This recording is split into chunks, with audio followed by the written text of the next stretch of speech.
이 자리에 나온 여러분들에게 하나님의 크신 은혜가 넘치시기를 기원합니다. 이제 목사님 소개하다시피 저는 북한에서 살다가 대한민국으로 자유를 찾아온 탈북민의 한 사람입니다. 제가 오늘도 이 교회를 오면서 잠시 이런 생각을 해봤습니다. 제가 이렇게 좋은 대한민국에 왔음에도 예수 믿는 사람이 아니었다면 지금의 내 모습이 어떤 모습이었을까, 이런 생각을 잠시 하면서 이 교회로 왔습니다. 여러분, 지금 우리나라에는 아까 기도 시간에 말씀했지만 3만 4천 명의 탈북민들이, 저 같은 탈북민들이 우리나라로 자유를 찾아왔습니다. 그런데 그 탈북민들을 가만히 보니까 예수 믿는 사람과 안 믿는 사람들의 삶이 확실하게 다릅니다. 저는 탈북민 목회자로서 탈북민들을 많이 만납니다. 또 그들의 삶이 어쩐지 보게 됩니다. 제가 본 견해에서는 예수 믿는 사람과 믿지 않는 사람의 차이가 엄청나더라고요. 자, 제가 말하자는 것은 잘 살고 못 살고 이런 차이가 아닙니다. 예수 잘 믿는 사람과 믿지 않는 사람의 차이, 그 차이는 무엇인가 하면요, 믿지 않는 사람들은요, 많이 모이게 해서 모이면은, 자기들끼리 모이게 되면은 여러분 항상 불평합니다. 내가 어떻게 왔는데, 내가 얼마나 고생하고 이 한국으로 왔는데 왜 나를 안 도와주는가, 왜 나에게 관심을 가져주지 않는가, 그러면서 불평합니다. 이 마음에 열리지 않았기 때문에 그들의 마음에는 항상 불평이라는 것이 있답니다. 그러니까 여러분, 이 사회에 정착을 잘 못하는 겁니다. 그런데 교회에 나와서 하나님으로부터 말씀을 들으면서 변화된 사람들은 확실하게 다른 게 뭔가 하면요, 감사의 마음을 안고 산다는 겁니다. 이게 차이점입니다. 늘 감사합니다. 나를 여기까지 인도해 주신 하나님 감사합니다. 여러분, 이 삶을 사는데 얼마나 힘든 삶들이 우리 삶에 놓입니까? 그럼에도 불구하고 교회에 나와서 하나님을 영접한 탈북민들은 늘 감사하며 산다는 겁니다. 이게 다른 점입니다. 그래서 저는 우리나라에 온 3만 4천 명의 탈북민들이 예수 믿고 먼저 구원받아야 된다고 저는 늘 주장합니다. 그들이 구원받아야 하나님이 쓰시는 사람으로 변화될 수 있다는 것입니다. 여러분, 하나님이 쓰시 않는 사람들은 항상 마음에 불편함을 갖고 있기 때문에, 질투심과 그리고 시기와 불평을 갖고 있기 때문에 하나님이 그들을 쓰지 않기 때문에 그들은 늘 삶이 어려워집니다. 저도 우리 탈북민들의 모임에 자주 갑니다. 가니까 우리 탈북민들 중에 예수 안 믿는 사람들이 늘 이런 불평을 합니다. 목사님, 우리 언제 고향으로 가겠습니까? 이제 우리 권사님과도 잠시 이야기를 나누면서 우리 고향으로 북한에서 내려오신 우리 권사님, 장로님들도 계시더라고요. 그분들 못지않게 우리 탈북민들도 고향의 그리움이 항상 안고 삽니다. 그런데 이 탈북민들이 고향으로 가고 싶은 마음은 다 똑같지요.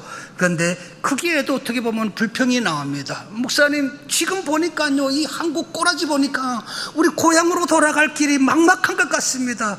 우리가 고향으로 돌아갈 날이 우리에게는 차려질 것 같지 않습니다. 이거 어떻게 살아야 되는지 모르겠습니다. 그러면서 불평합니다. 저는 그분들에게 목사로서, 구원받은 자로서 저는 분명하게 이야기합니다. 걱정하지 마세요. 하나님이 이 나라를 다스리십니다. 하나님이 우리 대한민국을 지키십니다. 저는 당당하게 이야기합니다. 그래서 우리 예수 믿고 하나님 안에서 통일을 위해서 함께 기도합시다, 이렇게 얘기를 합니다. 왜 제가 이렇게 자신 있게 말할 수 있는지 아십니까? 여러분, 저는 대한민국에 와서 큰 감동받은 사실이 있습니다. 뭔지 아십니까? 여러분, 저는 북한에서 왔습니다. 북한에도 애국가가 있습니다. 자, 한국에 오니까 처음에 어떤 작은 모임에 갔더니 그때 그 작은 모임에 참여한 사람들이 모임 시작 전에 모두 일어나서 애국가를 부르더라고요. 처음에 한국에 왔을 때는 애국가를 잘 몰랐습니다. 누군가가 애국가가 수록되어 있는 종이를 가져다가 같이 부르자고 저를 주더라고요. 그 가사를 보면서 부르는데요, 여러분, 우리나라 애국가의 1절에 어떻게 쓰여져 있습니까? 하나님이 보호하사 대한민국 만세라고 기록되어 있지 않습니까? 와, 그 가사를 부르는데 마음에 왜 그렇게 감동이 옵니까?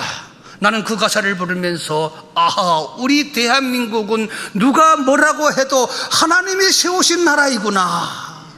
우리 믿음의 선진들이 애국가에다가 하나님이 보호하사 대한민국 만세라고 기록해 놓은 것은 여러분, 우리 후손들에게 이 애국가를 부르면서 하나님이 세워주신 나라라는 걸 잊지 않게 하기 위해서 그 애국가에다가 나는 하나님이 우리나라를 지키신다는 그 구절을 넣었다고 저는 그렇게 생각하고 있습니다.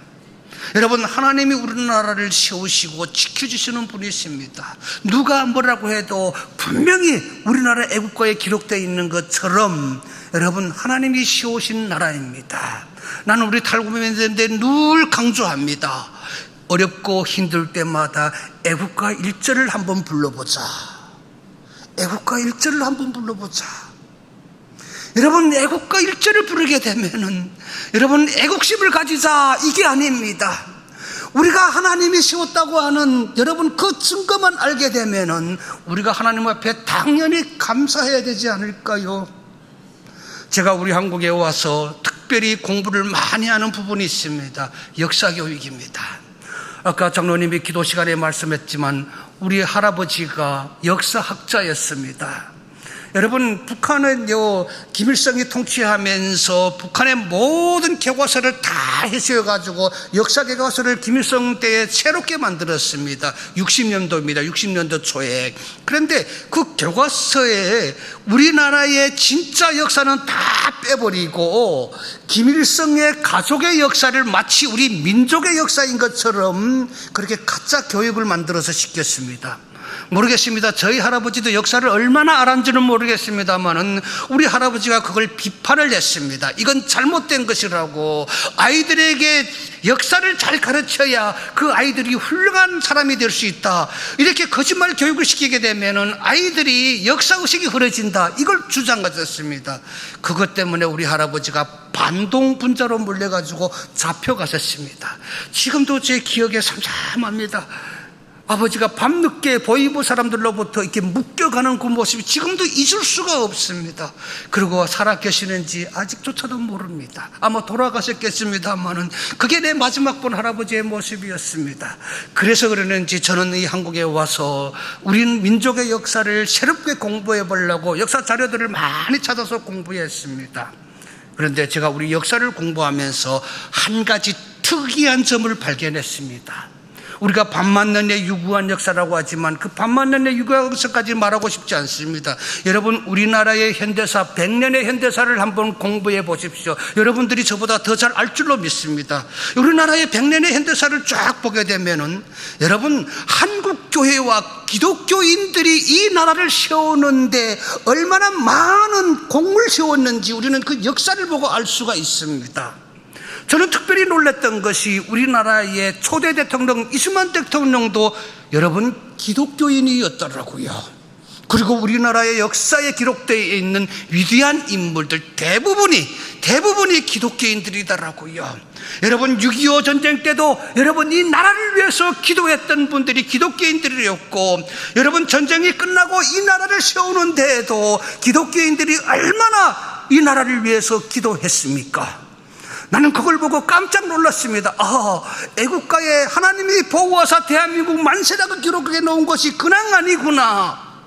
이걸 알게 하기 위해서 우리 애국가에다가 기록해 놓고 우리가 부르는 것이구나. 이렇게 제가 알게 되었습니다. 그래서 어떻게 보면은 제가 더 하나님과의 가까이에서 이 민족을 위해서 기도하기 위해서 늘 하나님과 함께 하는지 모르겠습니다. 여러분, 우리 대한민국은 누가 뭐라고 해도 하나님이 세우신 나라입니다. 인정하셔야 됩니다. 오해하지 마시고 들으시길 바랍니다. 우리나라의 최고 대학이라고 있습니다. 요즘 이름을 거명하면 안 된다고 그래서 제가 이름은 거명하지 않겠습니다. S대학이라고 합니다. 그 대학의 교수님이 언젠가 저를 강의를 한번 부탁해서 간 적이 있습니다. 교수님이 그러시더라고요. 우리 대학에 와서 공부하는 학생들은 우리나라 최고 수재들이라고 제일 똑똑한 학생들이라고 저도록 좀 유명한 강의를 좀 해달라고 부탁합니다. 훌륭한 강의를 해달라는 거죠. 그런데 그때 제가 마음이 한없이 떨렸습니다. 북한에서 온 제가 어떻게 학생들에게 훌륭한 강의를 하게 있겠습니까? 제가 강단에 서서 학생들에게 겸손하게 이렇게 얘기했습니다. 여러분 교수님이 여러분들이 다 우리나라에서 제일 똑똑한 학생들이라고 저에게 유명한 강의를 부탁했는데 죄송합니다. 저는 북한에서 살다 온 탈북민입니다. 제가 어떻게 감히 여러분들에게 훌륭한 강의를 해줄 수 있겠습니까? 그러나 여러분, 저는 오늘 여러분들에게 정말 내가 한국에 와서 감동받았던 한 가지 사실을 말씀드리고 여러분들이 좀 잊지 말았으면 좋겠습니다. 그리고 오늘 제가 말씀드리는 것처럼 우리나라 애국가의 일절을 그들에게 말씀드렸습니다. 하나님이 보호하시는 대한민국에서 태어난 것을 감사하게 생각하세요. 여러분, 이 사실을 여러분들이 잊지 마시고 대한민국 국민이라는 이 감사를 가지고 앞으로 학교를 졸업해도 대한민국을 위해서 봉사하는 여러분 되시기를 바랍니다. 그리고 제가 강의를 했습니다. 그리고 저는 강의 내내 여러분, 저는 역사를 많이 공부했습니다. 제 나름대로. 그래서 역사에 기록되어 있는 우리 기독교인들에 대한 이야기를 많이 했습니다. 우리나라를 세운 훌륭한 사람들이 대부분이 기독교인들이었더라. 그분들의 신앙이 바로 애국이었고 그들의 신앙이 바로 우리나라를 세우는데 1등 공신이었다. 이걸 여러분 좀 잊지 말았으면 좋겠습니다. 저는 강의 내내 그걸 강조했습니다. 강의를 끝나고 딱 내려왔는데 그 교수님이 웃으면서 그러더라고요. 목사님이시니까 확실히 영적 강의를 하시네요. 그러면서 웃으면서 그분이 농담삼아 이런 이야기를 하더라고요. 목사님, 요즘 대학교에 와서 이렇게 종교적 강의를 하게 되면은 학생들이 별로 좋아하지 않습니다. 그러더라고요. 여러분, 사실 저는 종교적 강의를 한 것이 아닙니다. 우리나라의 사실, 애국가도 사실이 아닙니까? 그걸 이야기를 했는데 종교적 강의라고 그러니까 좀 마음이 약간 불편했습니다. 그리고 교수님이 그러더라고요. 목사님, 기독교인들이 이 나라를 위해서 헌신을 많이 했다고 목사님 말씀하는데요. 목사님, 우리나라의 새마을운동에 대해서도 한번 좀 공부해 보세요. 그러더라고요. 새마을운동을 공부해 보게 되면 우리나라가 어떻게 이렇게 잘 살게 되는지 알게 될 수 있을 것입니다. 그러더라고요. 그래서 제가 새마을운동 그 이야기를 듣고요, 집에 와서 인터넷에서 여러분 새마을운동에 대한 자료를 다 찾아봤습니다. 요즘 인터넷에 자료가 얼마나 많습니까? 딱 찾아봐서 제가 새마을운동에 공부해 봤는데 이런 문구가 있더라고요. 새마을운동 때에 새벽 종소리와 함께 깨워서 열심히 일터에 나가서 일했다는 문구가 있더라고요. 그래서 내가 이 새벽종을 어디에서 울렸나 한번 찾아봤습니다. 새벽종소리와 함께 사람들이 새벽에 깨어서 일터에 나가서 열심히 일했다고 하는데, 그러면은 그 새마을운동 때에 새벽종을 어디에서 울렸을까 한번 찾아봤습니다. 자, 여러분, 새마을운동 때에 새벽종을 어디에서 울렸습니까? 동사무소? 정부청사? 아니더라고요. 교회에서 울렸더라고요. 지금 우리 조국 교회 대부분 교회들이 종탑이 다 없어졌습니다만은 그때는 교회마다 다 종탑이 있었더라고요. 그 새벽이면은 교회가 종을 울렸습니다. 여러분, 크리스찬들이, 물론 많은 사람들이 그 종소리와 깨었겠습니다만 특별히 크리스찬들이 그 종소리와 함께 깨어서 일터로 먼저 달려간 것이 아니라 어디로 달려왔습니까? 교회로 먼저 달려갔더라고요. 그리고 그 새벽에 교회 지하에서 나라와 민족을 위해서 기도하고 그리고 일터에 나가서 열심히 일해서 이 나라를 세웠다고 기록되어 있더라고요. 와, 제가 그걸 보면서, 야, 우리 교수님 나한테 새마을운동을 한번 공부해보라는 교수님이 이걸 아셨을까? 새마을운동도 기독교 정신에서 시작되었더라고요. 여러분, 이래도 우리나라 하나님이 세우신 나라라는 걸 부정하겠습니까? 아닙니다. 하나님이 세우신 나라입니다. 그래서 저는 우리 탈북민들이 늘 걱정하는데 걱정하지 말라 그럽니다. 여러분, 걱정하지 마세요. 이 대한민국은 원체 하나님이 세우신 나라입니다. 사람이 세운 나라가 아닙니다. 걱정하지 마세요. 우리가 하나님 앞에 기도하면은 우리가 고향으로 갈 수 있는 길을 하나님이 열어주실 것입니다. 저는 확신하고 탈북민들에게 얘기를 합니다. 여러분, 우리나라 희망이 있습니다. 걱정하지 마세요. 요즘 나라를 걱정하는 사람들이 꽤 많더라고요. 원체 정치가 우리를 회복시키는 게 아닙니다. 그런데 많은 사람들이 크리스찬들도 자꾸 정치에 얽매가지고 정치를 보면서 자꾸 걱정합니다. 걱정하지 마세요. 근심 걱정을 하나님 앞에 내려놓으세요. 그러면 하나님이 우리를 지켜주십니다. 확신합니다, 저는. 그래서 우리 탈북민들에게 나는 늘 이런 희망을 줍니다. 하나님이 우리를 북한으로 갈 수 있는, 고향으로 갈 수 있는 길을 열어주실 것입니다. 이럴 때일수록 우리가 하나님 앞에 나와 먼저 기도해야 됩니다. 저는 이렇게 우리 탈북민들을 교육을 합니다. 여러분, 저는 우리 조국교회가 통일의 키를 갖고 있다고 자신하는 사람입니다. 정치하는 사람들이 통일의 키를 갖고 있는 게 아닙니다. 많은 사람들이 남과 북이 친해지면서 서로 잘하게 되면 통일될 것이다 하고 주장하는 사람들이 있는데 저는 거기 불가능하다고 저는 보는 사람입니다. 북한의 공산체제를 경험했고 저는 한국에 와서 자본주의 민주주의도 경험을 했습니다. 경험해 보니까 원체 사람들이 문제가 많습니다. 뭔지 아십니까? 사람들은 항상 시기 질투를 가지고 있습니다. 정치도 시기 질투 속에서 계속적으로 싸우는 것입니다. 요즘 전쟁도 보십시오. 다 시기 질투 속에서 일어나는 거 아니겠습니까? 나는 그래서 오직 하나님 한 분만이 우리에게 평화를 주실 분이라고 저는 자신합니다. 자, 정치하는 사람들이 우리를 제일 유혹하기 쉬운 게 뭔지 아십니까? 평화입니다. 평화. 여러분, 하나님이 우리에게 평화를 주시지 사람이 우리에게 평화를 주시지 않습니다.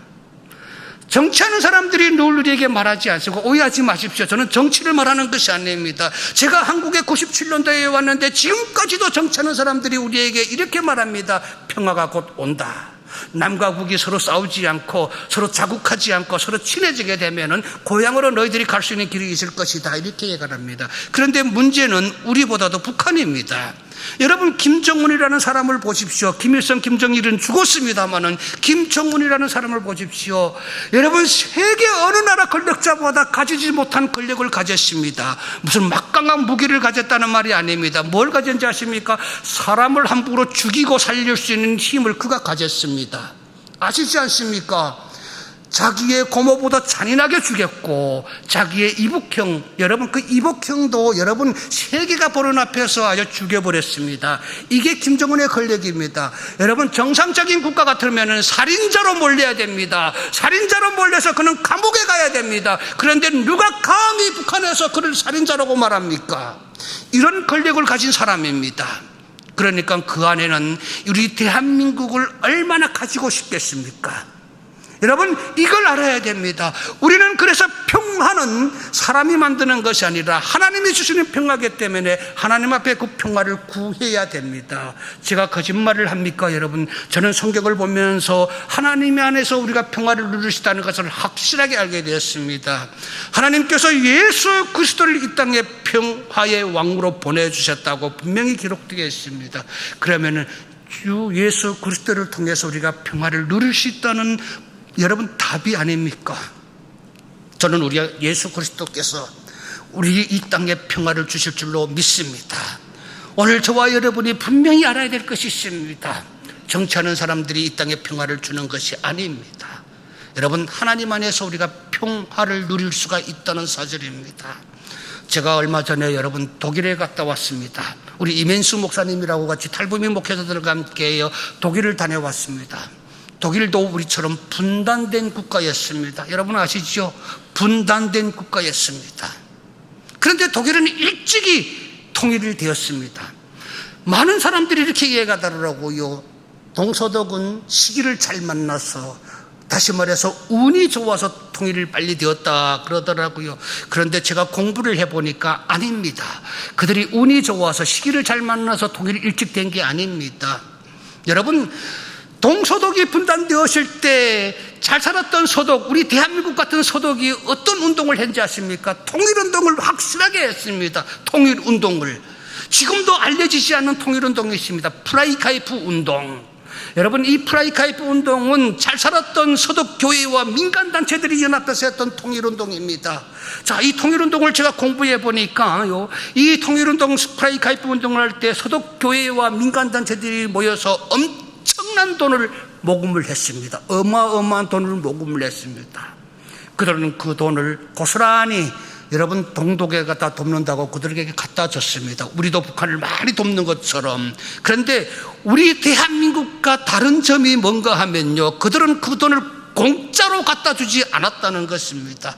그 어마어마한 돈을 동독에다 갖다 주면서 특별히 목사님들이, 여러분 서독교회 목사님들이 그 동독하고 교섭을 하면서 그 정치인들에게 분명히 그 돈의 가치에 가는 것을 요구했습니다. 그들이 요구한 것이 뭐였는가 하면요, 그 당시에 동독 감옥에 갇혀있던 크리스찬들, 여러분 크리스찬들이 예수 믿는 사람들이 아닙니까? 그 감옥에 예수 믿었다는 것 때문에 감옥에 갇혀있던 그런 사람들하고 정치범들, 그들의 몸값으로 그 돈을 지불하고 그들을 서독으로 보내줄 것을 요구했습니다.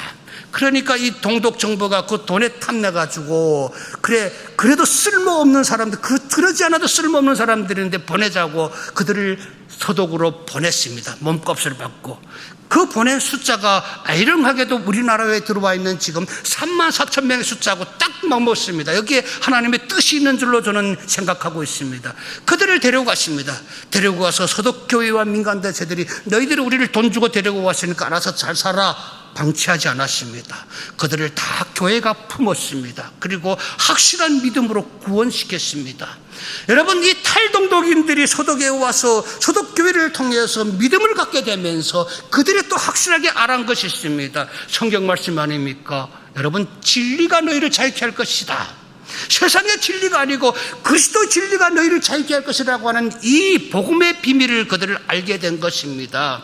그래서 이 탈동독인들이 예수 믿고 그 비밀을 알고, 야, 정치가 우리를 자유케 하는 줄 알았는데 아니구나, 복음의 진리, 바로 이 진리가 우리를 자유케 하는구나, 이 비밀을 알고 그들이 다양한 비밀 루트를 통해서 여러분 고향 사람들에게 이 복음의 비밀을 알려주기 시작했습니다.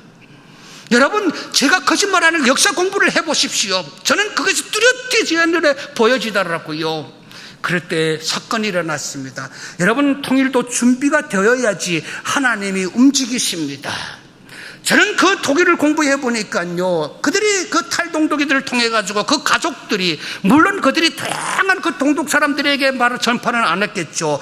그 34,000명의 또 다 많은 탈북민들이 자기 가족들에게 가족들하고 내통하면서 그걸 가족들에게 증거하기 시작한 것입니다. 야, 정치가 우리를 자유케 하는 게 아니야. 그리스도의 진리, 복음의 진리가 우리를 자유케 하는 것이야. 이걸 깨닫게 하니까 그때 동독 사람들이 여러분 성리꼴라의 교회에 모여서 그때부터 여러분 엄청나게 기도하기 시작했습니다. 그러니까 바탕에는 그들이 통일을 맞이할 복음적인 준비를 딱 갖춰 있으니까 하나님이 그때 사건을 만들어 주셨지 않습니까? 어떤 사건을 만들어 주셨습니까? 여러분, 동독의 지도자가 가만히 보니까 서독 얼반들에서, 아니 서방 언론들이 자꾸 자기들을 비판하거든요. 사람들의 자유를 억압하는 통치국가라고, 독재국가라고 비판합니다. 그러니까 이 동독 지도자가, 야, 한번 쇼를 해야 되겠다. 그래서 서방 언론을 다 불러들입니다. 쇼를 하기 위해서. 여러분, 서방 언론을 불러놓고 그 지도자가 앞에 나와서 말했지 않습니까? 언론 앞에서 이제부터 우리도 여행의 자유를 허용할 것입니다. 그런데 그 앞에 있던 한 기자가 손을 듭니다. 그러면 그 자유를 언제부터 허용할 것입니까? 여러분, 그 동독의 지도자가 또 말실수를 합니다. 지금 이 순간부터. 그 말을 들은 동독의 사람들이 자유다 하고 일어났던 것입니다. 특별히 많은 그리스도인들이, 또 성리꼴라의 교회에서 기도하던 기도의 용사들이 자유다 하고 일어났습니다.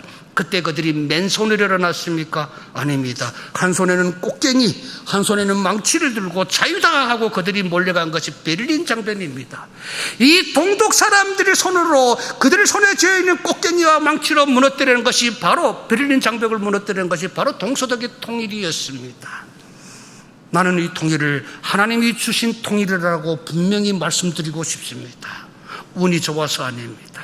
우리도 이런 통일을 만들어갈 수가 있습니다. 우리 대한민국도 이런 통일을 만들어갈 수가 있습니다.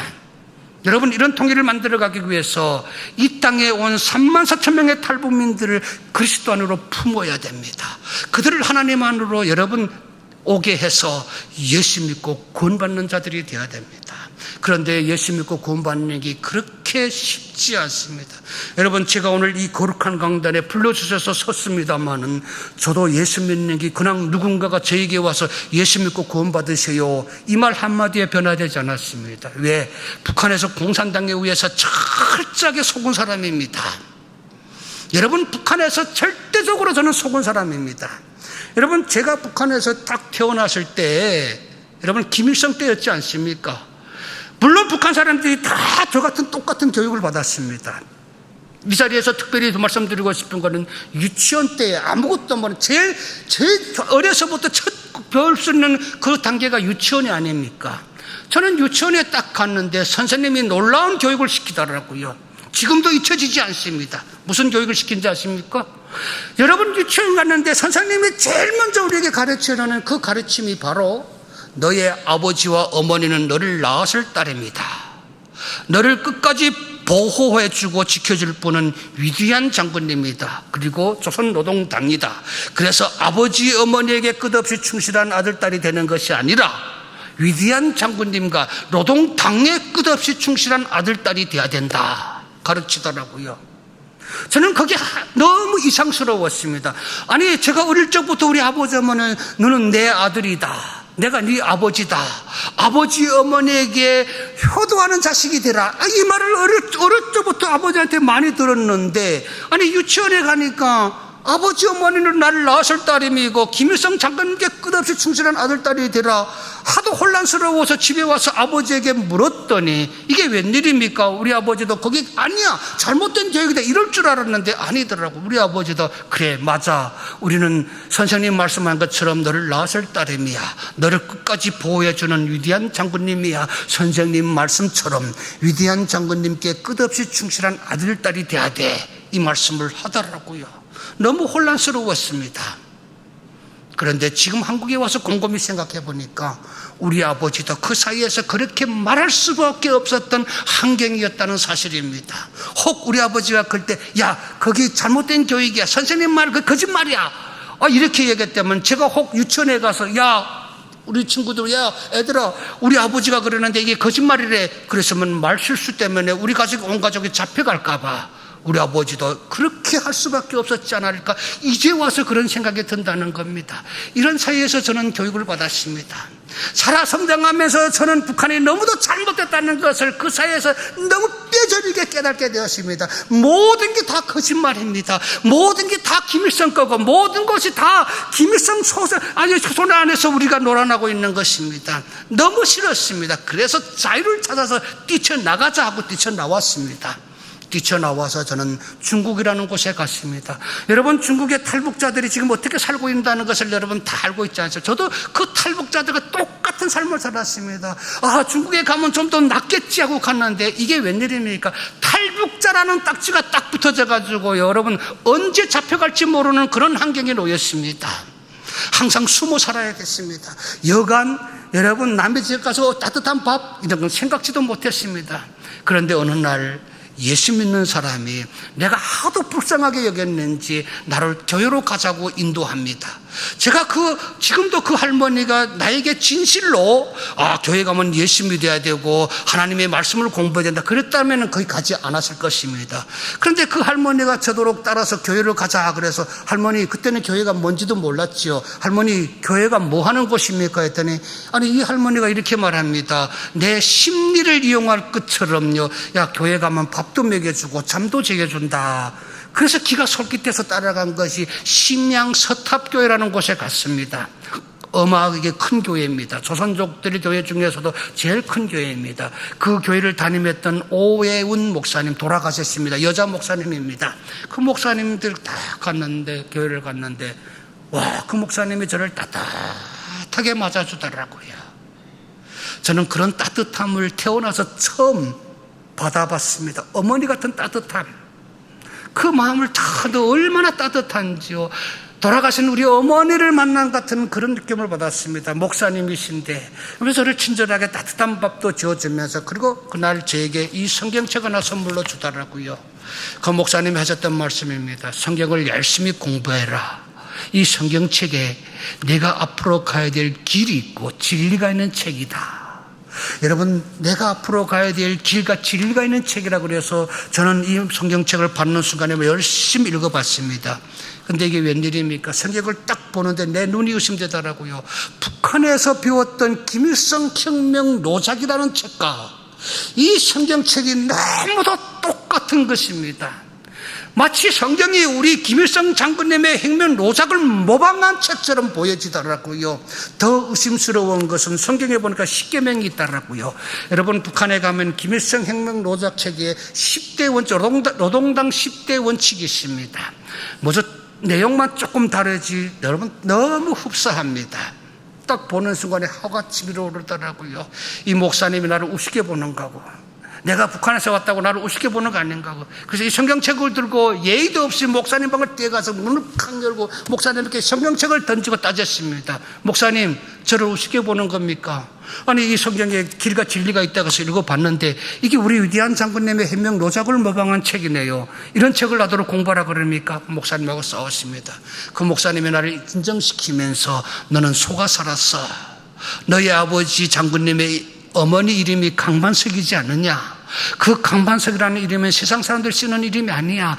너네 아버지 장군님이라고 하는 그 어머니가 바로 교회 권사님이었어.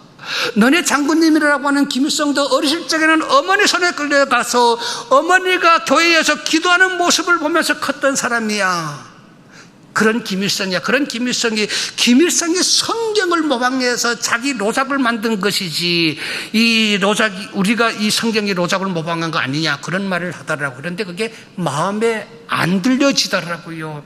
여러분, 마음문을 열려야 되는데 마음문이 안 열리니까 이 말씀도 들려지지 않더라고요. 무슨 소리 하는 겁니까? 감히 우리 장군님의 노작을 비방하는 겁니까? 그러면서도 목사님하고 계속 싸웠습니다. 그러면서도 목사님은 나를 쫓아내지 않더라고요. 하도 이상했습니다. 이쯤 되면은 내가 목사님하고 계속 목사님 말씀에 순종하지 않고 계속 목사님하고 싸우면은 목사님이 너는 이 교회에 있을 필요 없어, 가, 이런데 안 쫓아내더라고요. 그럼에도 불구하고 더 따뜻하게 대해주더라고요. 너무 이상했습니다. 이런 마음을 품었을 때에 하나님이 한 사건을 만들어 주시더라고요. 여러분, 교회 안에도 다 좋은 사람만 있는 줄 알았는데 교회 안에도 나쁜 사람이 있는 것 같습니다. 그 목사님 집에서 한 6개월 생활했는데 누군가가 이 교회에 북한 사람이 와 있다고 공안에다 고발을 했습니다.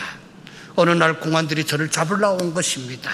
그날도 아침에 목사님 방에서 목사님과 함께 식사하려고 식사 준비를 하고 있는데 경비실에서 종이 울리고 목사님에게 다급하게 얘기합니다. 목사님, 야단 났습니다. 공안들이 지금 교회를 들이닥쳤습니다. 목사님은 바로 아시더라고요.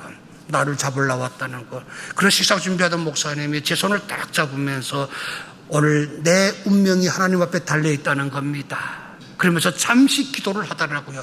그리고 이제는 더 빠져나갈 곳이 없습니다. 저를 그 커튼을 쳐져 있는 목사님 방에 커튼을 쳐져 있는 뒤에다 숨기더라고요. 제가 숨겼습니다. 여러분, 사실 목사님으로 보면은 그 당시에 그날 그런 일이 일어났다면은 여러분, 목사님에게는 교회가 더 중요하지 제가 더 중요하겠습니까?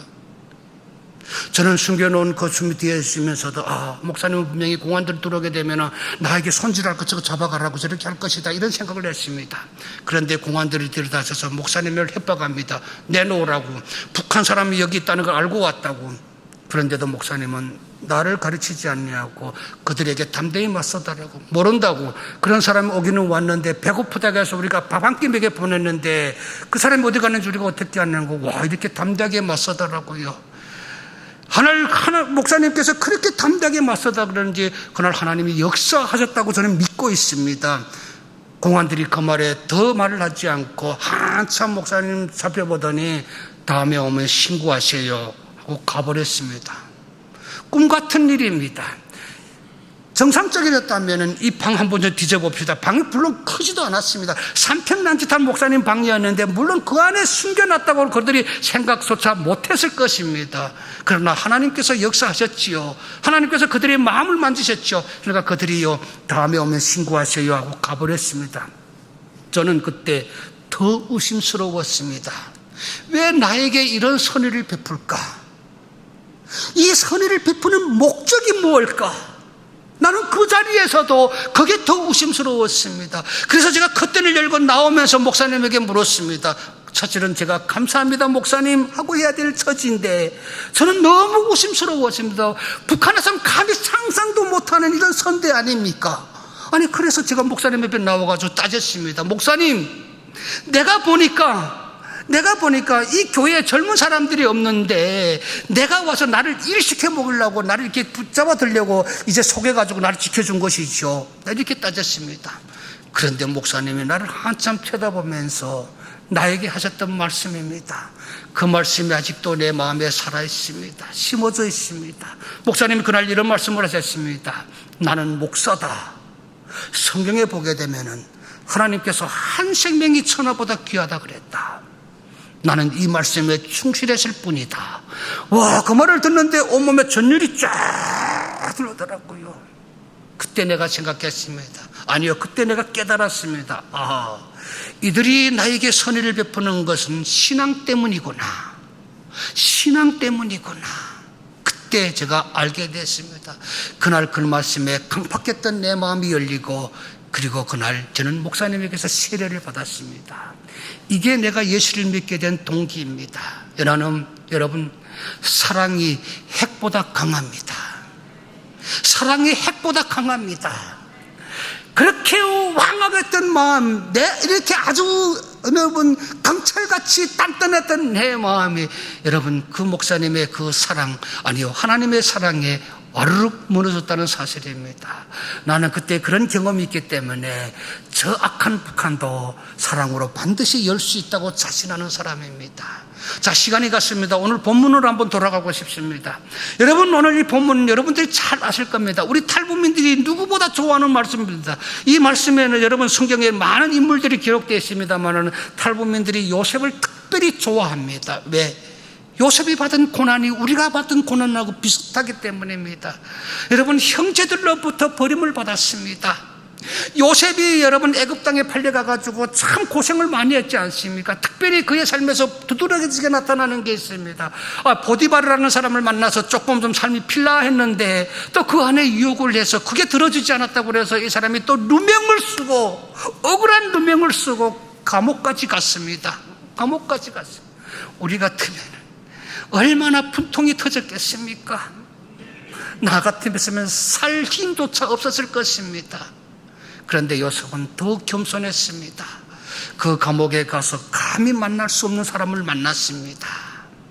나는 이게 하나님의 뜻이라고 생각합니다. 하나님이 그를 세워주셨다고 생각합니다.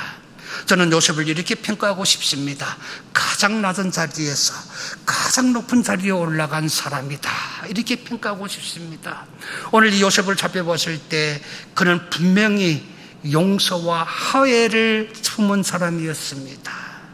5절의 말씀에 두드러지게 나타납니다. 두드러지게 나타납니다. 형제들을 만났습니다. 철천지 원수들을 만났습니다. 그러나 그들에게서 자기를 억제하면서 이렇게 외쳤습니다. 당신들이 나를 팔았다고 근심하지 마세요. 당신들이 나를 팔아먹은 것이 아니라 하나님이 나와 우리 가족, 당신들을 살리기 위해서 먼저 애굽으로 보낸 것입니다. 와, 이런 인격적인 말을 어떻게 할 수 있어? 나는 이게 인격이라고 생각합니다. 예수 믿는 사람, 하나님을 믿는 사람들만 가질 수 있는 인격이라고 저는 보고 싶습니다. 나는 이 말씀에 한없이 무너졌습니다. 바로 이거구나. 이런 마음을 가져야 되겠다. 이런 마음을 가져야 되겠다. 이 생각을 하게 됐습니다. 여러분, 우리가 바로 이런 마음을 지내야 됩니다. 북한을 바라봤을 때 여러분 희망이 없는 것 같이 보입니다. 아닙니다. 희망이 있습니다. 살아있는 하나님의 말씀이 들어가게 되면 북한 사람들의 마음이 열립니다. 나는 열린다고 확신하는 사람입니다. 우리 교회에 와서 신앙생활하는 탈북민들이 때로는 저도 깜짝 놀랄 고백하는 사람들이 있습니다. 어떤 사람들이, 아니요, 대부분 사람들입니다. 목사님, 내가 한국에 와서 인격적으로 하나님을 만나니까 왜 우리가 북한에서 고난당했는지 그 이유를 알겠습니다. 그 이유가 뭐라고 생각합니까? 목사님, 우리가 하나님을 제대로 믿지 않아서 우리가 저주받은 거 아니겠습니까? 십계명에 보니까 하나님 외에는 다른 신을 섬기지 말라 그랬는데 우리가 하나님을 믿지 않고 사람을 우상으로 섬기니까 우리가 저렇게 저주받은 거 아니겠습니까? 이게 답입니다. 북한이 왜 가난한가? 북한이 왜 저렇게 사는가? 여러분, 바로 이게 답입니다. 저런 동포들에게 우리가 하나님의 말씀을 들어보내줘야 됩니다. 하나님의 말씀에 들어가게 되면 북한 사람들이 확실하게 변화됩니다. 저는 북한 사람들하고 내통합니다. 왜? 북한에서 살다 온 사람이기 때문에 여러분들보다 좀 쉽게 내통합니다. 요즘은 조금 좀 힘들어졌습니다만은 전에까지만 해도 우리가 핸드폰을 다 가지고 북한하고 내통할 수 있었습니다. 지금도 암암리에 우리가 북한에서 전화하고 내통합니다. 저는 목사이기 때문에 특별히 이걸 강조합니다. 예수 믿으세요. 예수 믿으면 당신의 집이 구원받고 당신의 고향이 구원받고 우리 북한이 구원받습니다. 그러면 그들이 이렇게 묻습니다. 예수가 누구입니까? 예수가 누구입니까? 내가 그 짧은 시간에 그들에게 다 설명할 수는 없습니다. 그리고 그들이 또 묻습니다. 어떻게 예수 믿어야 됩니까? 여러분, 쉽습니다. 예수 믿게 하는 게 쉽습니다. 힘들지 않습니다. 우리는 북한 사람들이 공산주의 사상이 꽉 찼기 때문에 그들에게 예수 그리스도를 증거하는 게 엄청나게 힘들 것이라고 하는데 아닙니다. 지금 북한 사람들에게 복음을 전하기 제일 쉽습니다. 사람이 조금 배부르고 등 따시게 되면은 그때부터는 하나님을 더 믿지 않습니다. 그게 우리 탈북민들에게서 뚜렷하게 나타납니다. 우리가 탈북에서 중국에서 고난 겪을 때 저부터 하나님 살려만 주세요. 살려만 주면은 내가 한국에 가면은 하나님을 잊지 않겠습니다. 이렇게 각오한 사람들입니다. 그런데 대다수의 사람들이 하나님을 다 잃어버립니다. 여러분, 통일된 후에 우리가 북한 동포들에게 복음을 전하겠다. 그때는 북한 사람들에게 늦습니다. 왜? 자본주의 물길을 들어가서 오히려 그들을 변화시키기가 더 힘들어집니다. 지금이 기회입니다. 아마 모른지 모르겠습니다. 저는 이렇게 생각합니다. 하나님이 복음을 제대로 전해라고 지금도 우리에게 이 분단이라는 것을 주고 있구나. 이게 복음의 기회로 사용하라고 하나님이 이렇게 만들어 놓고 있구나 합니다. 제가 통화를 합니다. 어떻게 예수를 믿어야 됩니까? 당신이 말하는 예수를 믿고 싶습니다. 저는 그들에게 이야기합니다. 여러분, 고향의 뒷동산에 가서 여러분들의 눈에 보기에도 좋은 나뭇가지를 꺾으셔요. 십자가를 만드세요. 그리고 그 십자가를 사람들이 볼 수 있는 곳에다 걸지 말고 여러분들만 볼 수 있는 집안에다가 걸어 놓으세요. 근데 그 십자가를 집안에 걸려있는 김일성, 김정일 사진보다 좀 더 크게 만드세요. 걸어 놓으세요. 걸어 놓고 뭘 하느냐? 아침에 일어나게 되면은, 아침에 제일 먼저 일어나게 되면은 온 가족이 손잡고 그 십자가를 바라보면서 하나님 감사합니다. 오늘도 우리를 지켜주시옵소서. 이렇게만 고백하고 하루를 시작하세요. 그리고 저녁에 일 끝나고 잠자리에 들기 전에 또 온 가족이 손잡고 그 십자가를 바라보면서 하나님 오늘 지켜줘서 감사합니다.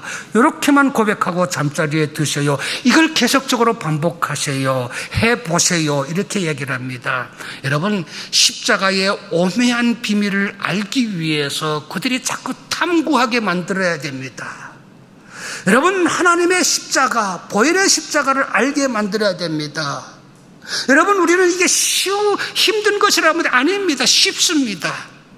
그들에게 이걸 누군가가 증거해야 됩니다. 그게 답이 나오지 않습니까? 그렇게 시켰던 사람들하고 통화하게 되면 어느 날 이런 고백이 나옵니다. 아, 당신이 왜 십자가를 만들고 우리에게 그걸 십자가를 바라보며 기도해야 하는지 그 뜻을 알겠습니다. 어느 날인가 그 십자가에 하나님의 모습이 보입니다. 그리고 내 고난날 때마다 그 고난당하는 그 삶 속에도 십자가를 보면서 위안을 받습니다. 와, 엄청난 비밀이 아닙니까? 엄청난 비밀이 아닙니까? 여러분, 이게 몇 사람들만 이런 삶을 반복하는 것이 아니라 북한 모든 사람들이 이런 삶이 자꾸 반복돼야 됩니다. 아버지 김일성에게 충성하고 김정은에게 충성하는 것이 아니라 하나님 앞에 겸손히 나갈 수 있는 그들의 환경이 만들어져야 됩니다. 이걸 우리는 왜 못합니까? 많은 분들이 이야기하면 꿈 같은 일이라고 말합니다. 아닙니다. 꿈 같은 일이 아닙니다. 이 시작을 우리가 해야 됩니다. 이 시작을. 저는 꿈을 꿉니다. 내일이라도 통일을 주시게 되면은 많은 사람들이 물밀듯이 올라갈 것입니다. 준비 안 된 자들도 올라갈 것입니다. 대혼란이 겪습니다.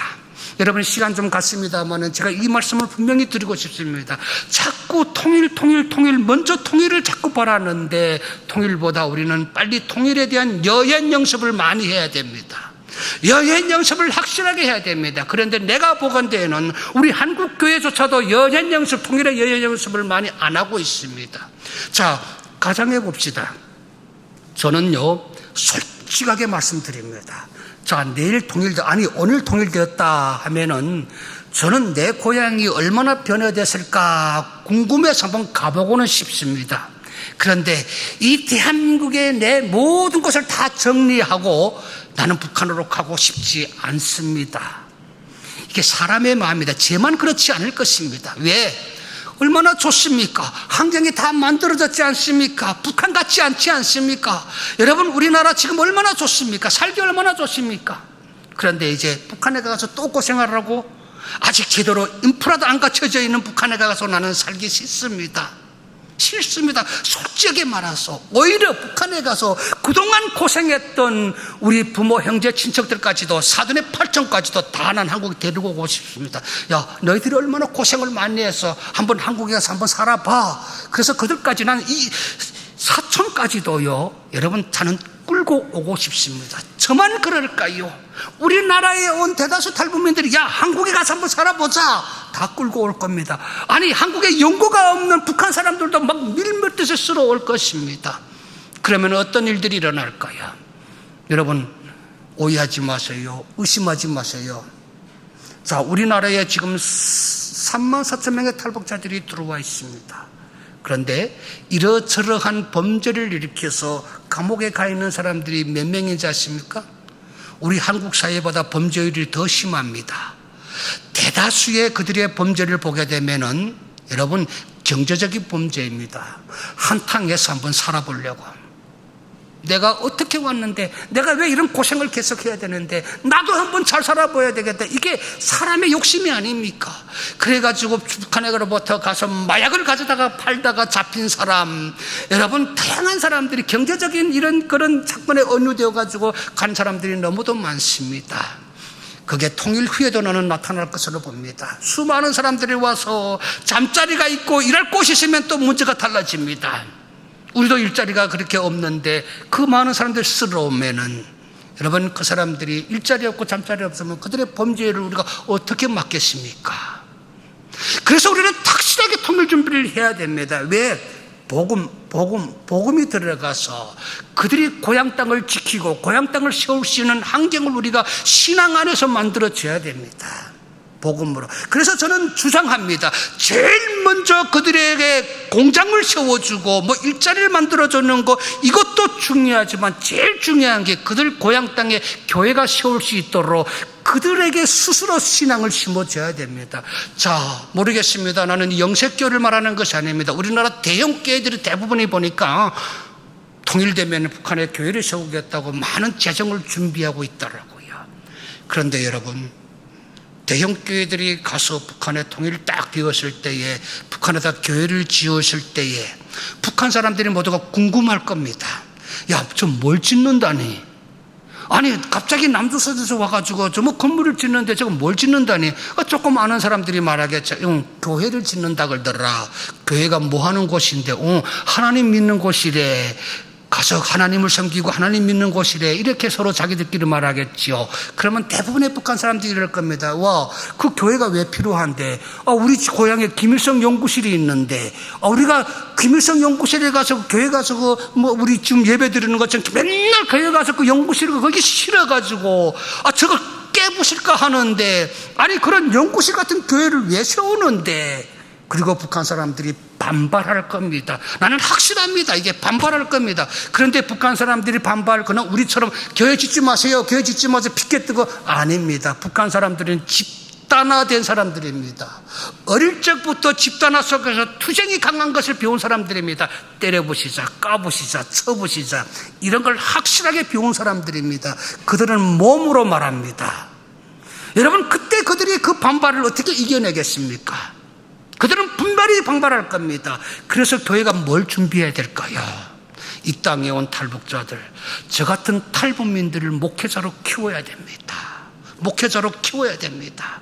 그리고 통일되었다고 했을 때 이 영색교회에서 키웠던 한 목회자, 탈북민 목회자를 북한으로 보내는 겁니다. 돈 싸들고 가는 것이 아니라 영적 준비가 된 그를 북한으로 보내는 겁니다. 그가 북한에 가가지고 고향 사람들에게 뭘 먼저 가르쳐야 될까요? 여러분 저를 보세요.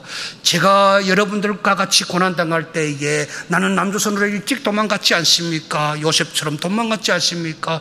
그런데 오늘까지 하나님이 나를 지켜주셨습니다. 내가 하나님이 지켜줘서 오늘 고향으로 이렇게 돌아올 수 있었습니다. 여러분, 모든 것이 하나님의 은혜입니다. 우리 예수 믿고 구원 받읍시다. 내가 남조선에 가보니까 교회가 있는 동네는 다 잘 살더라고요. 예수 믿는 사람들은 다 하나님이 지켜주시더라고요. 우리 동네도 교회가 하나 세워져서 우리 동네 사람들이 예수 믿고 하나님 앞에 우리 고향을 잘 살게 해달라고 우리가 기도해야 되지 않을까요? 이런 감동적인 신앙을 그들에게 심어주는 겁니다. 이걸 깨달은 북한 사람들이 그래, 우리 동네도 교회 하나 있어야 되겠다. 자, 그래서 동네 어른들부터 의기투합을 해가지고 우리 동네 교회 하나 지읍시다. 이렇게 그들이 헌금하고 있는 자는 돈으로 없는 자는 힘으로, 그래서 그들이 여러분 교회에 따는 나무를 가져다가 기초를 쌓고 만들 때에 그때 이런 우리 영색교회 같은 교회들이 지원을 해주는 겁니다. 그래, 여러분들 교회 열심히 지으셔요. 지원을 해주는 겁니다. 그래서 그들 손으로 지은 교회를 짓게 되면은 그들이 거기 진짜 교회가 되고, 그리고 그 안에서 진짜 살아계신 하나님이 역사하시는 것입니다. 제가 우리 교회를 보니까 우리 교회 잘 살아서가 아닙니다. 저는 처음에 전세교회를 시작했습니다. 딱 목회자이다 보니까 딱 보여지더라고요. 교회에 나와서도 교인들이 크게 교회에 대한 사랑이 없더라고요. 그래서 제가 열심히 기도해서, 제가 20년 목회를 했는데요, 열심히 기도해서 제가 12년 만에 우리 교회 그 건물을 매입을 했습니다. 와, 이게 웬일입니까? 그런데 교인들이 달라지더라고요. 우리 건물이다, 우리 교회다, 이게 확실하더라고요. 그래서 저는 탈북민 교회도 진짜 자기 교회가 되어줘야 되겠구나. 그래야 그 성도들이 애정을 가지고 더 하나님을 사랑하는 마음을 가질 수 있겠구나. 이걸 제가 알게 되었습니다. 오늘 바로 이런 통일 준비를 해야 됩니다. 그런데 이 나라로 온 탈북민들이 그 통일 준비를 철저하게 만들어지지 못합니다. 아직도 그 준비가 되어지지 않습니다. 보십시오. 말하기 부끄럽습니다. 어떻게 온 탈북자들입니까? 자기들 말처럼 정말 고생하고 온 탈북자들이 아닙니까? 그런데 오늘도 주일날 어디 가면 돈 벌까? 여러분, 우리가 하나님 안에 와서 하나님의 말씀을 듣고 거룩한 자로 변화되어야 됩니다. 그리고 하나님을 섬길 수 있는 자가 되어야 됩니다. 제가 북한 기독교 총연합회 이사장을 맡으면서 우리 탈북민 목회자들과 함께 중국 땅에 가서 탈북민들에게 전도하러도 많이 갑니다. 우리가 비밀 처소를 만들어 놓고 거기에 있는 탈북민들 데리고 와서 양육도 시킵니다. 언젠가 우리 탈북민 목회자들하고 중국에 갔는데 우리 처소에 17살 난 탈북 여성이 왔습니다. 중국 사람에게 팔려가가지고 정말 모진 고난을 당했던 탈북 여성입니다. 그들에게 우리의 삶을, 우리가 한국에 와서 경험했던 하나님을 간증을 했습니다. 간증을 내고 눈물이 펑펑 흘리면서 그러더라고요. 목사님, 너무 부럽습니다. 당신들은 우리보다 먼저 일찍 한국에 가서 그런 은혜를 받았는데 우리는 언제면 한국에 갈 수 있을까요? 맨날 꿈에도 한국에 갈 수 있는 그 꿈을 꾸고 있습니다. 하면서 그가 이런 간증을 하더라고요. 자기가 17살이니까 16살 때 팔려왔답니다. 16살이면 여러분 소녀 때 팔려왔습니다. 팔려왔는데 그가요 팔려온다는, 지금 탈북 여성들이 우리 한국 교회가 좀 아셔야 되겠습니다. 북한 여성들이 중국으로 팔려간다니까 중국 사람들이 총 들고 칼 들고 그들을 막 납치하려는 줄 아닙니다. 중국에 북한 사람들이, 북한 여성들이 팔려간다는 것은 워낙 그 사이가 고난사에 사람이 굶어 죽는 세상이 되다 보니까 북한의 곳곳에 중국하고 내통하는 브로커들이 생겨났어요. 북한 사람들이 브로커들이 생겨났습니다. 어디든지 브로커, 우리나라에도 브로커들이 있지 않습니까? 어떤 곳에는 다 브로커들이 있지 않습니까? 북한에도 이 탈북자들을 팔아먹기 위해서 북한의 내부에 있는 사람과 중국에 있는 사람들이 내통해서 서로 브로커가 돼가지고 그들을 빼내다 팔아먹습니다. 어느 날 자기 집에, 자기 동네에는 브로커가 와가지고 자기 아버지 어머니를 앉혀놓고 유혹하다라는 겁니다. 야, 너네 집에 다 앉아 굶어 죽을 거야? 너네 지금 딸이 서 있는데 한 딸 하나만 중국에 보내. 뭔 말입니까? 중국에다 팔라는 거 아닙니까? 보내. 그러면 너네 집에 잎밥 먹을 수 있어. 쌀밥 먹을 수 있어. 근데 왜 너네 저 딸을 다 안고 있는 거야? 하나 보내. 그렇게 유혹하다라는 겁니다. 그런데 아버지 어머니들 어떻게 그 딸들을 팔아먹습니까? 우리는 굶어 죽으면 죽었지, 우리 딸 절대로 중국에 안 보내 하고 그 사람은 내쫓았는데, 그 효심이 깊은 그 맏딸이 그 이야기를 듣고 아버지 어머니 몰래 그 브로커를 찾아가서 돈 좀 주세요. 우리 가족을 살려야 되겠습니다. 돈 좀 주세요 하고 받은 돈이 우리나라 돈 20만 원 돈 대가박한 돈을 받았답니다. 그리고 그 돈과 함께 아버지에게 편지를 써. 아버지 어머니, 내가 중국 가서 돈 많이 벌어오겠습니다. 아버지 어머니 그때까지 살아계십시오. 내 걱정하지 마세요. 우리 가족을 책임져 주세요 하고 그 20만 원 받은 돈을 딱 놓고 그 사람을 브로커를 따라가서 두만강을 건넜는데, 이게 웬일입니까? 자기 아버지보다 나이가 많은 사람이 자기를 샀다고 하면서 데리고 저 산골, 중국의 상록강이라는 산골을 데리고 가더랍니다.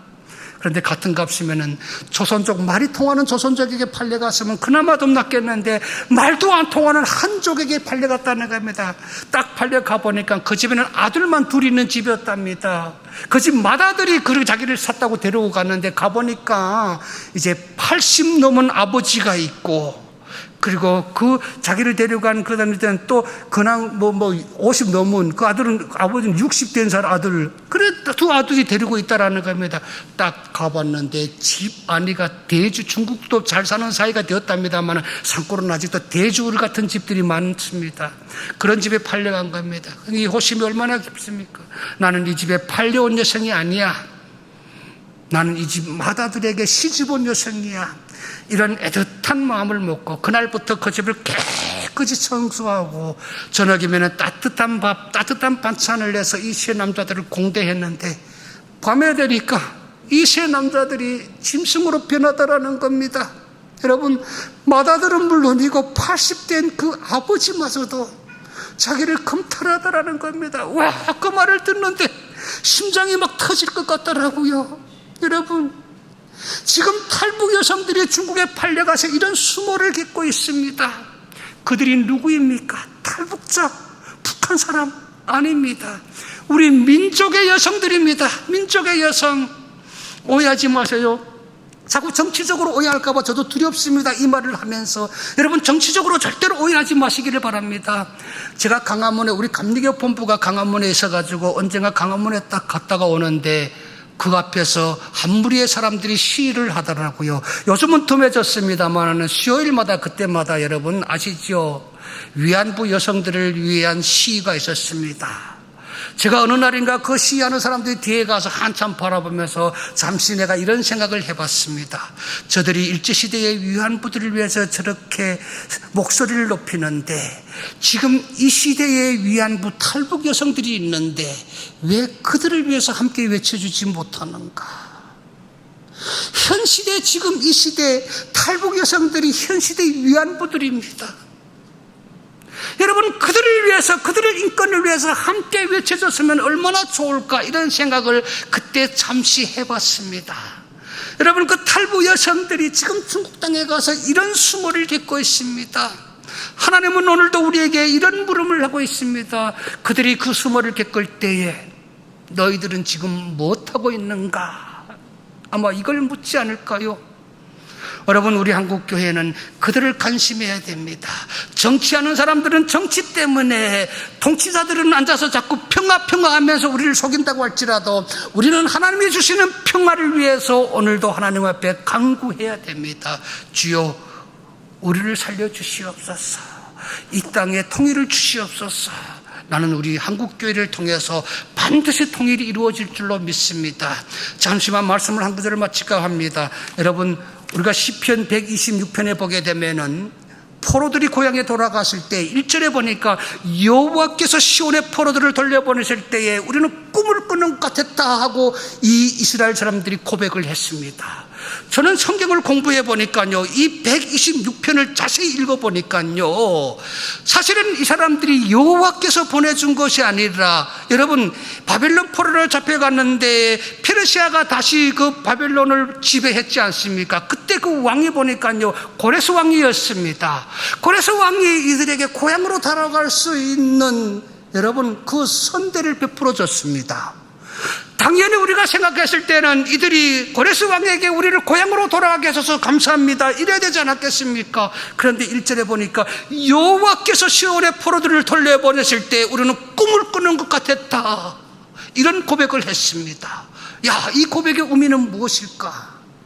여러분, 물론 하나님께서 약속하셨습니다.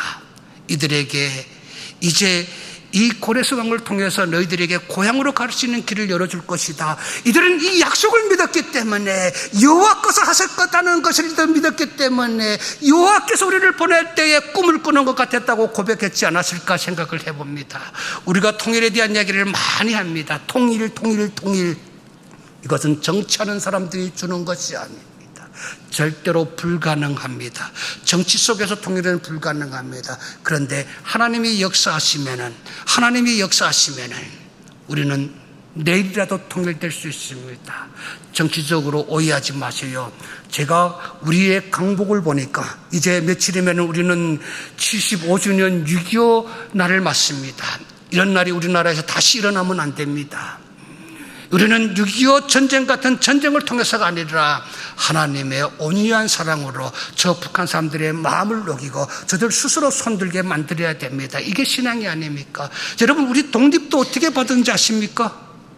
저는요, 우리나라 독립운동가들이 열심히 투쟁해서 총 들고 일제와 싸워서 우리 독립을 얻은 줄 알았습니다. 공부해 보니까 아니더라고요. 그 당시에는 일제가 너무 강대했습니다. 그들은 대포를 가지고 있었습니다.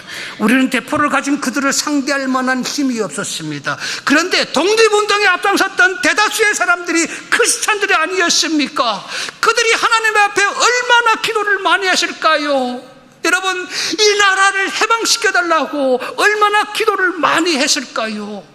하나님께서 그 기도를 들으시고 우리에게 해방을 주신 것입니다. 여러분, 역사를 자세히 공부해 보십시오. 우리가 일본을 굴복시킨 것이 아닙니다. 기도했던 사람들의 기도를 들으신 하나님께서 강대국을 움직여가지고 일본의 항복을 받아내서 우리는 해방을 덤으로 받은 것입니다. 이게 우리의 해방입니다. 그런데 사람들이 또 분단시켰습니다. 이 나라를 남북으로 분단시켰습니다. 우리는 그래도 해방을 맞고 자유에도 맛봤지요. 북한 사람들은 일제 36년, 거기에서 저들은 저 침략이라고 하는 일제 침략 속에서 얼마나 많이 고생했습니까? 그런데 그들은 아직도 해방을 맞아보지 못했습니다. 왜? 저 공산치하에서 하나님이 확실히 살아계신다는 걸 저들이 아직도 알지 못하는 것입니다. 여러분, 우리 민족이 이 분단의 아픔은 하나님을 잃어버린 북한 땅 때문입니다. 제가 역사를 공부해 보니까 130년 전에 우리나라에 복음을 가지고 들어왔던 선교사님들, 우리 남한 땅에 먼저 교회를 세운 것이 아니라 북한 땅에 먼저 교회를 세웠더라고요. 논리대로라면은 북한이 오히려 우리보다 더 축복받아야 됩니다. 그런데 왜 북한이 저렇게 되었습니까? 왜 우리 남한은 이렇게 복을 받았습니까? 그 이유가 무엇입니까? 우리는 예수 잘 믿었기 때문이 아닙니까? 아직도 우리 한국교회가 신앙이 살아있기 때문에 우리가 이렇게 복을 받은 거 아닙니까? 그런데 많은 선교사들이 세웠던 북한의 교회 아직 무너졌습니다. 무너져 있습니다. 우리는 아직도 그걸 아파하지 않고 있습니다. 여러분, 우리는 그걸 아파하지 않고 있습니다. 북한의 무너진 성을 세워야 됩니다. 여러분, 탈북 여성들을 데려다가 하나님의 군사로 준비시켜야 됩니다. 우리나라 돈 300만 원이면은 중국에서 고난당하고 있는 탈북자 한 명을 데리고 올 수가 있습니다. 교회가 관심해야 됩니다. 교회가 그들의 생명을 지켜줘야 됩니다. 데리고 와서 너희들이 밥 먹고 잘 살아, 이게 아닙니다. 그들을 데려다가 예수 믿고 구원받으셔야 그리고 그들을 통일을 위해서 하나님의 일꾼으로 키워야 됩니다. 저 자신을 보십시오. 제가 잘나서 하나님이 나에게 이렇게 복을 준 게 아닙니다. 여러분, 제가 한국에 왔으니까 또 우리 한국교회가 저를 목회자로 키워줘서 제가 오늘 하나님의 군사로 준비돼서 이렇게 외치는 것이 아니겠습니까? 우리가 오늘 저 탈북민들을 준비시켜야 됩니다. 오늘 이 성경 말씀에 우리가 어떻게 해야 되는지 방법이 나와 있지 않습니까? 그리고 탈북민들이 다 요셉같이 준비된 사람들로 키우는 것이 우리 한국교회의 목표라고 저는 생각하고 있습니다. 여러분, 이 사역을 우리 한국교회에 함께 실현해 갑시다. 이제 하나님께서 우리 한국교회를 통해서 엄청난 축복, 통일이라고 하는 큰 축복을 우리에게 저는 주실 줄로 확신합니다. 독일을 통일을 일찍이 맞아야 했던 독일의 학자가 말하더라고요. 여러분, 우리나라에 와서 대사까지 지냈던 사람입니다. 우리가 통일되게 되면은 7대 경제 강국이 된답니다. 우리나라가 7대 경제 강국이 된답니다. 여러분, 눈이 번쩍 띄우지 않습니까? 우리나라가 7대 경제 강국이 된답니다. 여러분, 그 원천을 어디에서 보는가 했는데 그분은 그런 원천을요, 북한에서 봤더라고요. 제가요, 가을이 되게 되면은 우리 감리교 목사님들과 같이 저 설악산을 많이 갑니다. 설악산이 너무 좋다는 겁니다. 당풍등 설악산이 우리나라에서 제일 아름다운 산이다. 그래서 제가 목사님들과 같이 언젠가 가을이면 꼭 단풍 때문에 설악산 가보는데 오해하지 마세요. 제가 가본 설악산은 내가 북한에 있을 때 우리 집 뒷동산 같습니다. 뒷동산만 합니다. 북한에 얼마나 아름다운 산이 많은지 아십니까, 여러분? 저 청진에서부터 원산까지 그 동해안에 가게 되면은 그 아름다운 우리나라에서는 감히 볼 수 없는 아름다운 절벽들이 있고, 매항산, 금강산, 칠보산, 여러분 아름다운 산들이 있습니다. 그 관광 자원을 우리가 잘 개발해도 여러분 우리나라 먹고 삽니다. 그리고 북한에 있는 자원, 여러분 무산, 청진에 쪽에 가면은 무산이라고 하는 무산강산이 철강석을 캐내는 강산입니다. 근데 이 강산이 일제시대 때부터 생긴 강산입니다. 전문가들의 말에 의하게 되면은 그 철강석을 일제기 때부터 캐먹었는데 코끼리 한 마리라면 이제 발톱 하나밖에 못 캐먹었답니다. 이런 자원이 북한에 묻혀 있습니다. 그런데 우리는 통일을 말하게 되면은 아이고 그 가난한 나라를 우리가 어떻게 먹여 살리는데 이제 또 얼마나 많은 세금을 퍼줘야 되는데 그러면서 통일을 부정적으로 바라보는 사람들이 꽤 많습니다. 우리나라 MZ세대의 80%가 통일이 필요 없다고 말한답니다. 이유가 뭔지 아십니까? 가난한 그들에게 또 경제 지원을 해주면 우리는 또 얼마나 가난해질까? 이것 때문이랍니다. 아닙니다. 나는 우리 교회부터 희망적인 통일을 그들에게 주입시켜야 된다고 봅니다. 걱정하지 마. 하나님이 다 예비해 놓으셨어. 관광 자원만 개발해도 우리는 세계 여러 나라 사람들이 돈 보따리 싸고 들고 우리나라에 올 것이고, 북한에 있는 자원만 잘 개발해도 우리나라는 경제 강국, 7대 경제 강국이 됩니다. 이게 하나님 안에서만 이루어질 수 있는 우리 민족의 꿈입니다. 이 꿈을 위해서 우리 한국교회 함께 기도하며 나가기를 축원합니다. 기도하겠습니다. 좋으신 하나님, 저 북한 땅을 바라볼 때마다 우리의 마음이 찢어집니다. 언제까지 우리는 이렇게 분단 속에서 살아가야 됩니까? 하나님, 이제는 통일을 주시옵소서. 우리 한국교회가 이만큼 노력했으면 하나님께서 통일을 주셔야 되지 않겠습니까? 하나님, 우리는 준비되었습니다. 내일에도 당장 열어주시옵소서. 북한 동족들도 예수 믿고 구원받는 날을 속히 허락하여 주시옵소서. 하나님, 특별히 바라보기는 김정은도 하나님 앞에 손 들고 나오게 하여 주시옵소서. 하나님 앞에 자기가 죄인임을 고백하고 민족을 위해서 제가 바른 마음을 갖게 하여 주시옵소서. 아버지여, 영석교회를 축복하여 주시옵소서. 영석교회를 통해서 북한의 아름다운 하나님의 교회가 세워지게 하여 주시옵소서. 예수님의 이름으로 기도드렸습니다. 아멘.